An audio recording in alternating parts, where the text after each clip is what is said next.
Hi good morning. അപ്പോൾ നമ്മുടെ ഇന്നത്തെ കറി എന്ന് പറയുന്നത് നമ്മുടെ അപ്പത്തിനും ചപ്പാത്തിക്കും ഇടിയപ്പത്തിനും പൊറോട്ടയ്ക്കും എല്ലാത്തിനും നമുക്ക് തട്ടുകട സ്റ്റൈലിൽ ഉണ്ടാക്കാൻ പറ്റിയ ഒരു ഗ്രീൻ പീസ് കറിയാണ്. നമ്മൾ സാധാരണ തട്ടുകടയിൽ നിന്ന് കഴിക്കുമ്പോൾ ഒരു തരിതരിപ്പോട് കൂടിയ ഗ്രേവി ഉള്ള ഒരു ഗ്രീൻ പീസ് കറി കിട്ടാറുണ്ട്. നമ്മൾ വീട്ടിലുണ്ടാക്കുമ്പോൾ ആ രീതിയിൽ വരാറില്ല. അപ്പോൾ അതെങ്ങനെയാണെന്ന് നമുക്കൊന്ന് ഉണ്ടാക്കി നോക്കണ്ടേ. അപ്പോൾ നമ്മുടെ ഇന്നത്തെ ഗ്രീൻ പീസ് കറി എന്ന് പറയുന്നത് തട്ടുകട സ്റ്റൈലിലാണ്. അതിന് കുറച്ച് തേങ്ങയൊക്കെ വേണം കേട്ടോ, വളരെ കുറച്ച് തേങ്ങ മതി. അപ്പോൾ നിങ്ങൾ ഇങ്ങനെ ഗ്രീൻ പീസ് കറി ഉണ്ടാക്കിയിട്ടില്ലെങ്കിൽ ഉറപ്പായിട്ടും ഉണ്ടാക്കി നോക്കൂ. വളരെ എളുപ്പമാണ് ഉണ്ടാക്കാനായിട്ട്, പക്ഷെ കഴിക്കാൻ നല്ല ടേസ്റ്റുമാണ്. അപ്പോൾ നിങ്ങൾ ഇതുപോലെ ഗ്രീൻ പീസ് കറി ഉണ്ടാക്കുകയാണെങ്കിൽ ഇനി ഇതുപോലെ മാത്രമേ ഗ്രീൻ പീസ് കറി ഉണ്ടാക്കുള്ളൂ. അപ്പോൾ എന്തായാലും നമ്മൾ ഈ ഒരു ഗ്രീൻ പീസ് കറിയുടെ റെസിപ്പി നിങ്ങളായിട്ട് ഷെയർ ചെയ്യാൻ പോവാണ്. നമുക്ക് പോയി ഗ്രീൻ പീസ് കറി തയ്യാറാക്കാം. നമുക്ക് നമ്മുടെ ഇൻഗ്രീഡിയൻസ് നോക്കാം. ഞാനിപ്പോൾ ഒരു 1/2 cup green peas overnight soak ചെയ്തിട്ടുണ്ട്. അതുപോലെ തന്നെ 1/4 കപ്പ് തേങ്ങ ചിരവിയത് എടുത്തിട്ടുണ്ട്. 1/2 കപ്പ് ഗ്രീൻ പീസിൻ്റെ അളവിലേക്കായിട്ടാണ് കേട്ടോ ഇത് പറയുന്നത്. പിന്നെ ഒരു മീഡിയം വലിപ്പമുള്ള സവോള എടുത്തിട്ടുണ്ട്. ഒരു ചെറിയ തക്കാളി എടുത്തിട്ടുണ്ട്. പിന്നെ എടുത്തിരിക്കുന്നത് ഒരു പിടി ഉള്ളിയാണ്. ഈ ഒരു പിടി ഉള്ളിക്ക് പകരമായിട്ട് നിങ്ങൾക്ക് വേണമെന്നുണ്ടെങ്കിൽ ചെറിയൊരു സവോള എടുക്കാം കേട്ടോ. അത് നമ്മുടെ ചോയ്സാണ്. ഉള്ളി ചേർക്കുകയാണെങ്കിൽ ടേസ്റ്റ് കൂടും, അതുകൊണ്ടാണ് ഞാൻ ഉള്ളി എടുത്തിട്ടുള്ളത്. പിന്നെ 2 പച്ചമുളക്, 5 അല്ലി വെളുത്തുള്ളി, ഒരു ചെറിയ പീസ് ഇഞ്ചി. അപ്പോൾ ആദ്യം നമുക്കിതൊക്കെ ഒന്ന് കട്ട് ചെയ്തെടുക്കാം. അതിന് ശേഷം ബാക്കിയുള്ള കാര്യങ്ങൾ ചെയ്യാം. കുറച്ച് കാര്യങ്ങൾ നമ്മൾ ഗ്രീൻ പീസിൻ്റെ കൂടെ ചേർത്ത് വേവിക്കണം. അതിന് വേണ്ടിയിട്ടാണ് നമ്മൾ ആദ്യമേ എല്ലാം കട്ട് ചെയ്തെടുക്കുന്നത്. അതിനുശേഷം നമുക്ക് ഗ്രീൻ പീസിൻ്റെ കൂടെ ചേർത്ത് വേവിച്ചിട്ട് പിന്നെ ചെറിയൊരു അരപ്പൊക്കെ റെഡിയാക്കാറുണ്ട്. അങ്ങനെ ഓരോന്നായിട്ടാണ് ചെയ്യുന്നത്. പക്ഷേ ലാസ്റ്റ് വരുമ്പോൾ കറിക്ക് നല്ലൊരു ടേസ്റ്റാണ്. അപ്പോൾ ഞാനിതൊക്കെ ഒന്ന് കട്ട് ചെയ്തെടുക്കട്ടെ. ഇപ്പോൾ നമ്മൾ നമ്മുടെ സവോളയും ഇഞ്ചി, വെളുത്തുള്ളി, പച്ചമുളക് ഇത്രയും കാര്യങ്ങൾ കട്ട് ചെയ്തെടുത്തിട്ടുണ്ട്.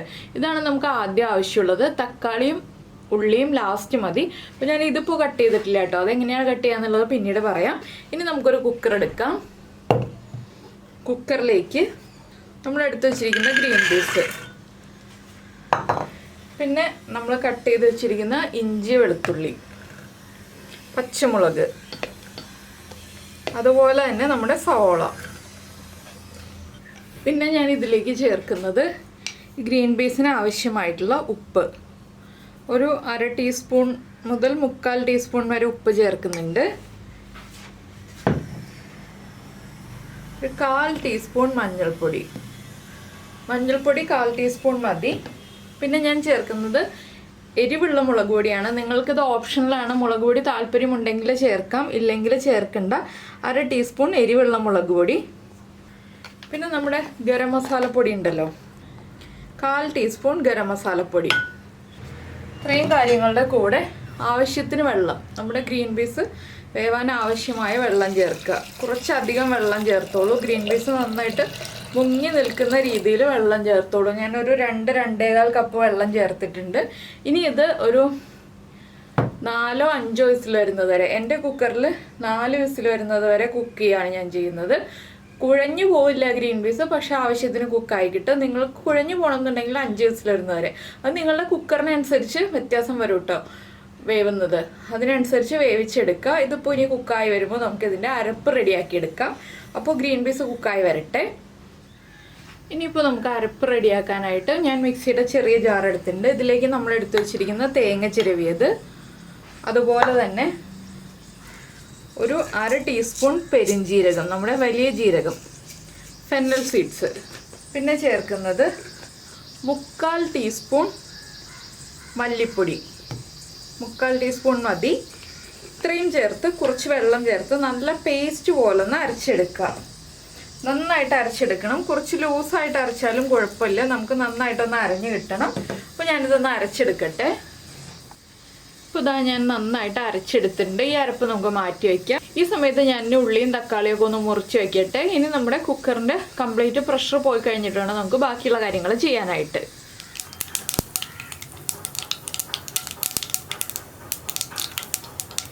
നമ്മുടെ കടുക് പൊട്ടി കഴിയാറായിട്ടുണ്ട്. ഇതിലേക്ക് ഞാനൊരു 4 വറ്റൽമുളക് ചേർക്കുന്നുണ്ട്.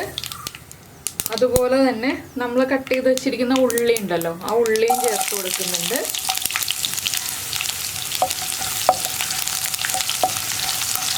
പിന്നെ ഉള്ളി ഒന്ന് കുക്കായി വരണം. ഉള്ളിക്ക് പകരം നിങ്ങൾക്ക് സവോള ചേർക്കാം. ഒരു ചെറിയ സവോള ചെറുതായിട്ട് കട്ട് ചെയ്ത് ചേർക്കാം, ഇല്ലെങ്കിൽ ഇതുപോലെ ഉള്ളി ചേർക്കാം.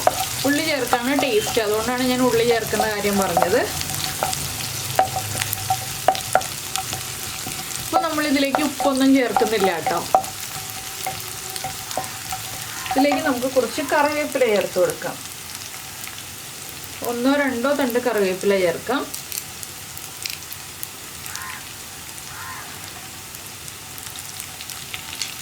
ഞാനിപ്പോൾ ഒരു 3 തണ്ട് കറിവേപ്പില ചേർക്കുന്നുണ്ട് കേട്ടോ. അത്യാവശ്യം കറിവേപ്പിലയൊക്കെ കൂടുതൽ ചേർക്കുമ്പോൾ നമ്മുടെ കറിക്ക് നല്ലൊരു ടേസ്റ്റ് വരും.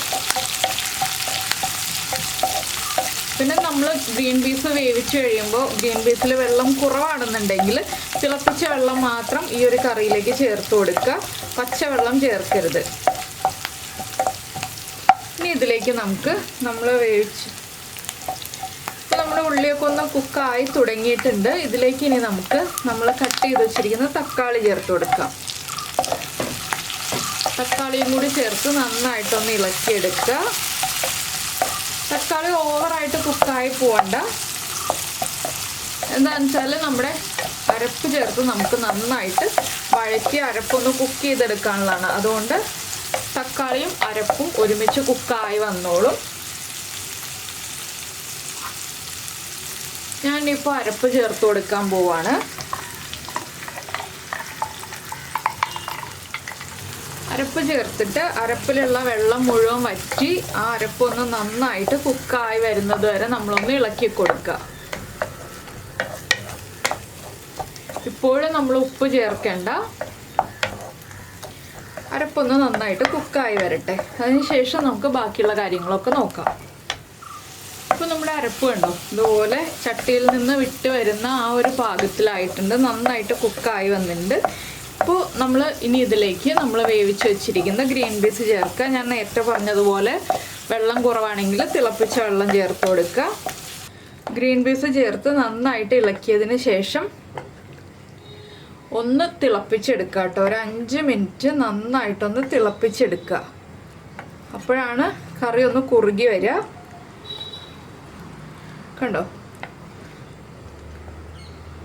നമ്മുടെ ഗ്രീൻ പീസ് ഒരുപാട് ഉടഞ്ഞും പോയിട്ടില്ല, കുറച്ചൊക്കെ ഉടഞ്ഞും വന്നിട്ടുണ്ട്. ആവശ്യത്തിന് ഉടഞ്ഞ് കിട്ടിയിട്ടുണ്ട്. നന്നായിട്ട് അങ്ങ് ഉടഞ്ഞ് പേസ്റ്റ് പോലായി പോയിട്ടില്ല. കുറച്ചൊക്കെ നമുക്ക് കാണാനും കിട്ടുന്നുണ്ട്, കുറച്ചൊക്കെ ഉടഞ്ഞും വന്നിട്ടുണ്ട്. ഇനി ഇത് നന്നായിട്ടൊന്ന് തിളച്ച് ഒന്ന് കുറുകി വരണം. അപ്പോൾ നമ്മൾ നന്നായിട്ട് തിളച്ച് കഴിയുമ്പോൾ മാത്രം ഉപ്പും എരിവും ഒക്കെ ചെക്ക് ചെയ്യുക. ഉപ്പ് കുറവാണെങ്കിൽ ഉപ്പ് ചേർത്ത് കൊടുക്കുക. എരിവ് കുറവാണെന്നുണ്ടെങ്കിൽ 1-2 പച്ചമുളക് സ്പ്ലിറ്റ് ചെയ്ത് ചേർക്കാം. ഇല്ലാന്നുണ്ടെങ്കിൽ 1/4 ടീസ്പൂൺ കുരുമുളക് പൊടി ചേർക്കാം. ഇനി നമ്മളിതിലേക്ക് വേറെ മസാലകളൊന്നും ചേർക്കേണ്ട. ഒരു പിഞ്ച് പഞ്ചസാരയാണ് നമുക്കിനി ചേർക്കേണ്ടത്. എന്താണെന്ന് വെച്ചാൽ നമ്മുടെ ആ എരിവും പുളി, തക്കാളിയുടെ പുളിയൊക്കെ ഒന്ന് ബാലൻസ് ചെയ്യാനായിട്ട് ഒരു പിഞ്ച് പഞ്ചസാര ഒന്ന് ചേർത്ത് കൊടുക്കണം. ഞാനിപ്പോൾ ഒരു പിഞ്ച് പഞ്ചസാര ചേർക്കുന്നുണ്ട്.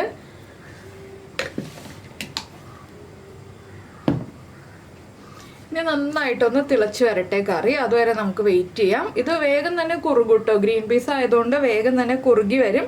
അപ്പോൾ നിങ്ങൾക്ക് എത്രത്തോളം ഗ്രേവി വേണം എന്നുള്ളതിനേക്കാൾ കുറച്ചുകൂടി ലൂസാക്കി എടുക്കുക. അതിനനുസരിച്ച് നമ്മൾ കറി ലൂസാക്കി എടുത്തില്ല എന്നുണ്ടെങ്കിൽ നമ്മുടെ കറിയുടെ ചൂട് മാറി വരുന്നതനുസരിച്ച് കുറുകിപ്പോവും. അപ്പോൾ എല്ലാവർക്കും ഈ ഒരു റെസിപ്പി ഇഷ്ടമായിട്ടുണ്ടാവുമെന്ന് വിചാരിക്കുന്നു. ഇഷ്ടമായിട്ടുണ്ടെന്നുണ്ടെങ്കിൽ ഒന്ന് ലൈക്ക് ചെയ്യാനും അതുപോലെ നിങ്ങൾ ഇങ്ങനെ ഗ്രീൻ പീസ് കറി ഉണ്ടാക്കാറുണ്ടോ ഇല്ലയോ എന്നുള്ളതൊന്ന് കമൻറ്റ് ചെയ്യാനും മറന്നു പോകരുത്. പിന്നെ നമ്മുടെ ചാനൽ ആദ്യമായിട്ട് കാണുകയാണ്, നമ്മുടെ വീഡിയോ പ്രസൻറ്റ് ചെയ്യുന്ന രീതിയൊക്കെ ഇഷ്ടമായി എന്നുണ്ടെങ്കിൽ നമ്മുടെ ചാനലൊന്ന് സബ്സ്ക്രൈബ് ചെയ്ത് സപ്പോർട്ട് ചെയ്യണേ.